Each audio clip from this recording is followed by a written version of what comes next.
ગુજરાતમાં અત્યારે આકાશમાંથી જાણે આગ વરસી રહી છે.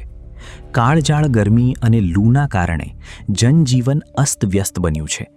ગરમીનો પારો સતત 45 ડિગ્રીની આસપાસ રહેતા હવે હીટ સ્ટ્રોકના કેસોમાં પણ ચિંતાજનક વધારો જોવા મળી રહ્યો છે.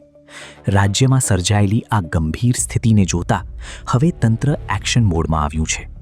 ગુજરાતની મુખ્ય સિવિલ હોસ્પિટલો અને આરોગ્ય કેન્દ્રો પર ખાસ હીટ સ્ટ્રોક મેનેજમેન્ટ રૂમ ઊભા કરી દેવામાં આવ્યા છે, જેમાં લૂ લાગેલા દર્દીઓને તાત્કાલિક રાહત મળી શકે. આ મેનેજમેન્ટ રૂમમાં 24 કલાક નિષ્ણાત ડોક્ટરો અને નર્સિંગ સ્ટાફ તૈનાત રહેશે.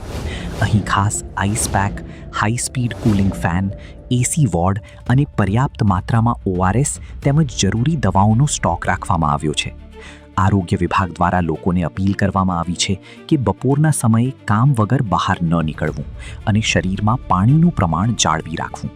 જો ગભરામણ કે અશક્તિ જેવું લાગે તો તાત્કાલિક નજીકના હીટ સ્ટ્રોક મેનેજમેન્ટ સેન્ટરનો સંપર્ક કરવો.